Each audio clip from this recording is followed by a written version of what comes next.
नमस्कार, आप देख रहे हैं टाइम्स 18 न्यूज़ यूपी। मैं विवेक रघुवंशी। इस समय हम पलिया में हैं और पलिया में विधानसभा चुनाव के बाद फिर से एक बार चुनाव में जा रही है जनता। नगर निकाय का चुनाव सर पर है, लोग तैयारी कर रहे हैं। संभावित प्रत्याशियों का एक बैनर पोस्टर आपको जगह जगह देखा जा सकता है।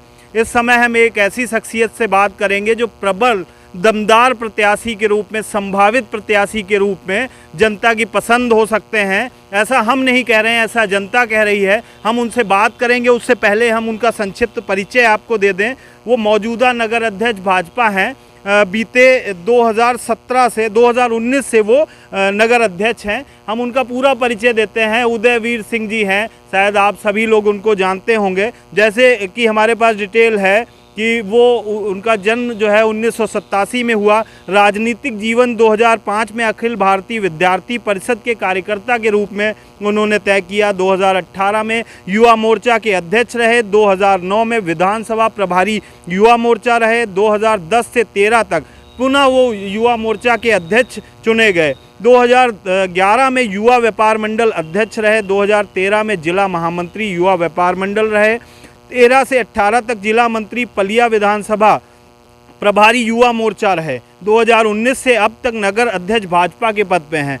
2021 में उनको एक और दायित्व मिल गया, उनको जिला अध्यक्ष युवा व्यापार मंडल बनाया गया। साथ ही क्षत्रिय महासभा के जिला महामंत्री, जिला प्रभारी व वर्तमान में प्रदेश महामंत्री के रूप में कार्य कर रहे हैं। इनकी शैक्षिक योग्यता ग्रेजुएट है, पढ़े लिखे प्रत्याशी हैं। और हम आपको इनके बारे में एक बात और बता दें कि लोगों के बीच अच्छी पैठ है इनकी, लोग इनको पसंद करते हैं, चाहने वाले हैं। साथ ही एक बड़ा फैक्टर है, युवा हैं, ये युवा के रूप में पहचाने जाते हैं। और जैसे कि आपने देखा विधानसभा चुनाव से लेकर और जो चुनाव हुए हैं, भाजपा ने युवाओं को तरहीज़ दी है, जिसको लेकर एक प्रबल संभावना बनती दिख रही है। इनके नगर पालिका अध्यक्ष पद पर भाजपा से प्रत्याशी बनाए जाने की। हालांकि ये अंदर की बात है, पार्टी किसको बनाती है, हम इनसे बात करेंगे। हमारे साथ नगर अध्यक्ष भाजपा, मौजूदा नगर अध्यक्ष भाजपा उदयवीर सिंह जी हैं। हम चाहेंगे कि सर नमस्कार। नमस्कार, बहुत बहुत धन्यवाद। ये बताएं कि नगर पालिका चुनाव आ रहा है, तो कैसे देखते हैं इस बार? तैयारी तो जोरों पर होगी। बिल्कुल तैयारी जोरों पे है। भारतीय जनता पार्टी एक ऐसी पार्टी है जो हर समय चुनाव के लिए तैयार रहती है और भारतीय जनता पार्टी का एक कार्यकर्ता लगातार चुनाव के लिए तैयार रहता है। कोई एक अभी विधानसभा का चुनाव बीता है और नगर पालिका का चुनाव, नगर निकाय का चुनाव होने वाला है। उसके लिए कार्यकर्ताओं को अभी से लगा दिया गया है। हमको कैसे नगर पालिका का चुनाव जीतना है, इसके लिए तैयारी है। और भारतीय जनता पार्टी फिर से एक बार बड़े अंतर से पूरे प्रदेश में नगर निकाय का चुनाव जीत कर एक फिर से इतिहास रचेगी। तो ये बताइए कि इस बार जो है भाजपा से भी बड़े दावेदार नज़र आ रहे हैं। जैसे कि हम लोग जगह जगह बैनर पोस्टर देख रहे हैं, आजकल दीवारें रंग गई हैं, नगर पालिका चुनाव का बिगुल फूंक चुका है। तो आप अपने तरफ से क्या देखते हैं कि कितनी प्रबल संभावना है कि भाजपा आपको लड़ाएगी, या क्या सोच है आपके बारे में, आपको नगर पालिका के बारे में, चुनाव के बारे में? देखिए, मैं यह तो नहीं कहूँगा कि पार्टी किसको प्रत्याशी बनाएगी, लेकिन इतना ज़रूर मैं दावे के साथ में कह सकता हूँ, भारतीय जनता पार्टी जिस विचारधारा के साथ में काम करती है, संगठन और संगठन के कार्यकर्ताओं का समायोजन समय समय पर उचित स्थानों पर होता रहता है। एक लंबे समय से भारतीय जनता पार्टी के कार्यकर्ता होने के नाते विभिन्न दायित्वों पे मैंने काम किया है और पार्टी ने जब जब मुझे जो जिम्मेदारी दी है, मैंने उसका निर्वहन पूरी ईमानदारी और निष्ठा के साथ में किया है। इस बार मैं नगर पालिका का आवेदक हूँ। मैं भारतीय जनता पार्टी से आवेदन करूँगा। भारतीय जनता पार्टी मुझे प्रत्याशी भी बनाएगी, ऐसा मुझे इस वजह से भरोसा है क्योंकि भारतीय जनता पार्टी ने लगातार युवाओं को आगे आने का अवसर दिया है। आपने देखा होगा विधानसभा के चुनाव में भारतीय जनता पार्टी ने किस तरीके से युवाओं को आगे ला कर के उनको मौका दिया था और उन सभी युवाओं ने अच्छी परफॉर्मेंस की। एक देखते होंगे कि एक ऐसे विधायक इस बार बन कर के गए हैं जिनकी आयु बहुत कम है, युवा है।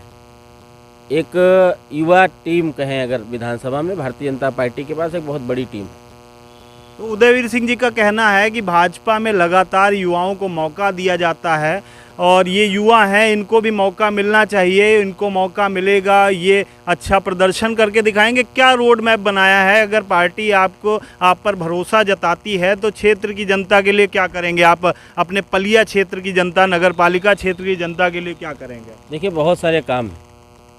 एक अगर बात करूं तो अपने ही पड़ोस में निगासन विधानसभा में एक छोटी सी नगर पंचायत, जिसको हम सिंगाही के नाम से जानते हैं, मात्र वहां पर 13 वार्ड हैं।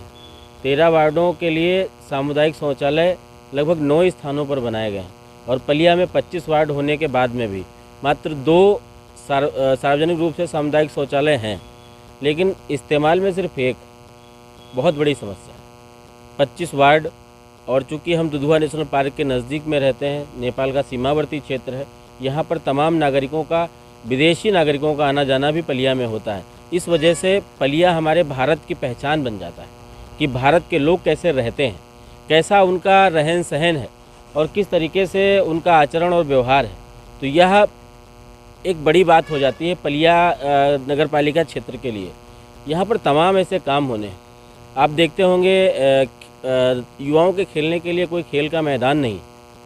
हमारे बुज़ुर्ग जो इस समय हैं, जो शाम के समय या सुबह के समय मॉर्निंग वॉक कर सकें, या कुछ लोग अपना खाली समय अपने दोस्तों के साथ व्यतीत कर सकें, ऐसा कोई हमारे क्षेत्र में कोई पार्क नहीं है। आप देखते होंगे तमाम ऐसे अभी मोहल्ले हैं जहाँ पर रात में ये कहें प्रकाश की व्यवस्था नहीं है। तो ये तमाम ऐसे काम हैं जिनको लेकर के भारतीय जनता पार्टी आने वाले समय में जो नगर पालिका का प्रत्याशी होगा, और जीतेगा भी, भारतीय जनता पार्टी का प्रत्याशी जीतेगा, जो भी होगा, मैं हूँ या कोई और भी हो, जो भी होगा वो जीतेगा, और निश्चित रूप से सारे काम होने लायक है। और चूँकि मैं खुद आवेदक हूँ, अगर पार्टी ने मुझे उम्मीदवार बनाया तो निश्चित तौर पे यह सारे काम प्राथमिकता के तौर पर होंगे। बहुत सारी समस्याएं आती हैं, हम लोगों के भी जानकारी में आती हैं, जैसे कि आपने बहुत सारी चीज़ें गिना दी कि आप ये करेंगे, लेकिन एक समस्या और भी है कि यहाँ पर कोई सार्वजनिक या सरकारी ऐसा विवाह गृह नहीं है, कोई ऐसा मैरिज हॉल नहीं है जिसमें कोई गरीब आदमी अपनी बेटी की शादी कर पाए। ऐसी मांगें बार बार उठती हैं, तो इस पे अगर आप जीत के आते हैं तो क्या करेंगे? नहीं, निश्चित रूप से देखिए, चाहे यह मैरिज हॉल की बात हो या सार्वजनिक पार्क की बात हो, तमाम ऐसे मुद्दे हैं। जैसे छोटी छोटी चीज़ें हैं, नगर की सफाई की व्यवस्था हो, त्योहारों पर हमारा शहर किस तरीके से चमक सकता है, कैसे हम उसको हाईलाइट कर सकते हैं, कैसे हम पेयजल की आपूर्ति विधिवत कर सकते हैं। वर्तमान समय में पेयजल की वास्तव में बहुत बड़ी समस्या है। जब बिजली आती है तो पानी नहीं होता है, जब पानी होता है तो बिजली नहीं होती है। तो लोग अपने घरों में जो पानी का पीने का पानी है उसका भंडारण सही तरीके से नहीं कर पाते हैं। तो गर्मी का समय, इस समय तो बहुत दिक्कतें होती हैं। तो अगर भारतीय जनता पार्टी का प्रत्याशी जीत करके जाएगा तो सबसे पहले जो हमारा सबसे पहला काम होगा कि निःशुल्क पेयजल सभी लोगों को उपलब्ध कराना, और वह पूरे दिन पूरे समय लगातार उपलब्ध हो, इसका प्रयास करना हमारी प्राथमिकता पर होगा। और जैसे आपने भी कहा कि मैरिज हॉल या इस तरीके से वास्तव में गरीब लोगों के लिए बहुत सारी समस्याएं होती हैं, यह व्यवस्था भी नगर पालिका की तरफ से होनी चाहिए और यह प्राथमिकता पर रहेगा। बार बार एक मुद्दा उठ के आता है सफाई को लेकर।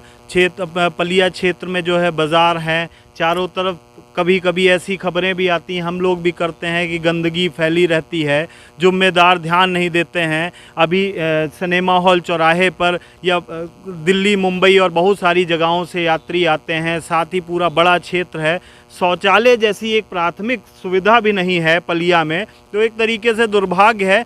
इस ओर आप क्या करेंगे? आपने हमें बताया कि जैसे सिंगाही में 10 शौचालय हैं 13 वार्ड में, तो आप अगर इस तरीके इसमें काम करेंगे तो आप कैसे इसको निस्तारित करेंगे, इन समस्याओं को दूर कैसे करेंगे? देखिए, उत्तर प्रदेश में भारतीय जनता पार्टी की पूर्ण बहुमत की सरकार है, और हम 5 वर्षों तक अपनी सरकार के माध्यम से जितने अपने इस क्षेत्र को डेवलप कर पाएंगे उतने सारे काम होंगे। अभी आप देख रहे होंगे, चूँकि सीमावर्ती क्षेत्र है, यहाँ पर पलिया में एक प्राइवेट बस अड्डा है, जो रोडवेज तमाम ऐसे जगहें होंगी जहाँ पर रोडवेज बस अड्डे हैं ही नहीं, अगर हैं भी तो उनसे बहुत ज़्यादा बेहतर स्थिति में है।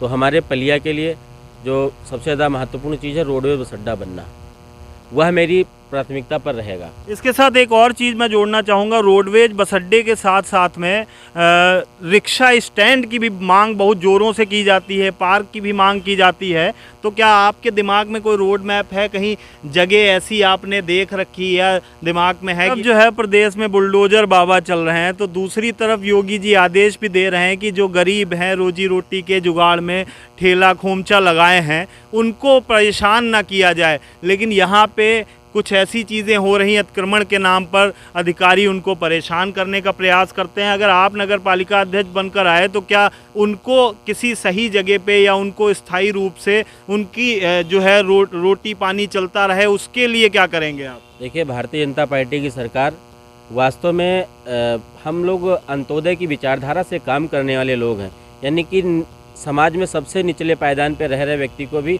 वह सारी सुविधाएं मिलें जिनका वह हकदार है। तो हम किसी की रोजी रोटी छीनने के लिए नहीं आए हैं। और अगर ऐसा कुछ होता भी है वर्तमान समय में, तो शासन प्रशासन से बात करके उनके लिए एक समुचित व्यवस्था की जाएगी, जिससे वह अपनी रोजी रोटी और अपना जीवन यापन करते रहें। और अगर मैं जीत करके आया या पार्टी ने मुझ पर भरोसा जताया और मैं चुनाव जीता, तो निश्चित रूप से जितने भी लोग हैं इस समय आसपास, आप चाहे तहसील के पास में देखेंगे या तमाम और ऐसे स्थान हैं जहाँ पर वह लोग काम कर रहे हैं, नगर पालिका ने उनको बाकायदा लोन भी दे रखा है। तो कहीं ना कहीं वह नगर पालिका के रजिस्टर्ड व्यापारी हो गए हैं, चाहे वह 10,000 का लोन हो, चाहे वह 20,000 का लोन हो। तो नगर पालिका का अध्यक्ष अगर मैं बना तो उन सभी लोगों के लिए स्थायी व्यवस्था निश्चित रूप से होगी। अतिक्रमण की बड़ी समस्या है, अतिक्रमण को लेकर लोग परेशान रहते हैं, ट्रैफिक जाम भी रहता है। क्या ऐसा रोड मैप बनाया, कुछ स्मार्ट प्लान बनाया है कि इसको कैसे दूर करेंगे जिससे गरीबों के ऊपर बुलडोजर भी ना चले और उनको रोजी रोटी का एक साधन भी मिला रहे, उनको नुकसान ना हो? देखिए, बहुत अच्छा प्लान है और यह प्लान तब अमल में आ सकता है जब आप सक्रिय होकर के काम करते हैं। अगर मैं नगर पालिका का चुनाव लड़ा और जीता, और जीतने के बाद में आप देखेंगे तो सबसे पहला यह काम यही होगा कि लोगों के वाहन खड़े करने के लिए एक ठीक स्थान मिल सके। जब वाहन सही तरीके से खड़े होंगे तो अतिक्रमण, या चूँकि जैसे ठेले वगैरह होते तो स्थायी अतिक्रमण नहीं है, वह लोग रोज़ लगाते हैं, रोज़ अपने घर जाते हैं, रोज़ अपना जीवन यापन करने के लिए ऐसे काम करते हैं। कुछ ऐसे दुकानदार हैं जो थोड़ा सा आगे बढ़ करके अपनी दुकानों को करते हैं, उन पे भी बातचीत करके आप आराम के साथ में एक अच्छा रास्ता निकाल सकते हैं। लेकिन बात करने की आवश्यकता है। कोई भी व्यक्ति ऐसा नहीं है जो आपकी बात को नहीं मानता है, शासन प्रशासन की बात को नहीं मानता। सभी लोग, भारत के रहने वाले जितने भी नागरिक हैं, वह हम इस समय आपको संभावित प्रत्याशी भाजपा नगर पालिका अध्यक्ष के रूप में नहीं, एक आम आदमी के तौर पे हम पूछना चाहते हैं कि इस समय आप पलिया के नागरिक हैं, इस समय मौजूदा जो आपके नगर पालिका अध्यक्ष हैं, बीते कई बार वो रह भी चुके हैं, आप नगर पालिका अध्यक्ष को अगर 2 शब्दों में डिफाइन करना चाहेंगे, उनके बारे में बताना चाहेंगे, एज अ आम नागरिक बताना चाहेंगे, तो क्या कहेंगे? गुमशुदा की तलाश। देखिए, तो उदयवीर सिंह जी के साथ बात हो रही थी, उन्होंने बताया। जी जी, इसको मैं और आगे थोड़ा सा बेहतर तरीके से बताऊंगा। गुमशुदा की तलाश इस वजह से, आपने देखा होगा एक वैश्विक महामारी आई, कोरोना जैसे हाल में भारतीय जनता पार्टी के कार्यकर्ताओं ने, हम सभी लोगों ने पूरे शहर में जाकर के ज़रूरतमंदों के लिए काम किया। पूरी लगन और मेहनत के साथ में घर घर गए, उनके लिए मास्क, सैनिटाइज़र, राशन की किट, जो भी हो सकता था हम सभी लोगों ने किया। क्योंकि नगर पालिका के आप अध्यक्ष हैं, उस नाते आपकी जिम्मेदारी बनती है। आप कहीं पे भी किसी वार्ड में नहीं दिखे, यह एक वास्तव में बहुत बड़ी बात है। वैश्विक महामारी में भी आप नहीं दिखे। नगर पालिका जब नेतृत्व विहीन रहेगी तो किस तरीके से काम होगा, यह आप खुद ही सोच सकते हैं। नेतृत्व विहीन नगर पालिका 5 साल तक चली है।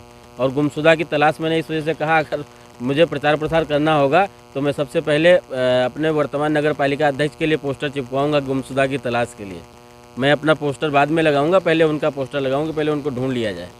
तो देखिए, उदयवीर सिंह जी से बात हो रही थी, मौजूदा नगर पालिका अध्यक्ष के बारे में इनकी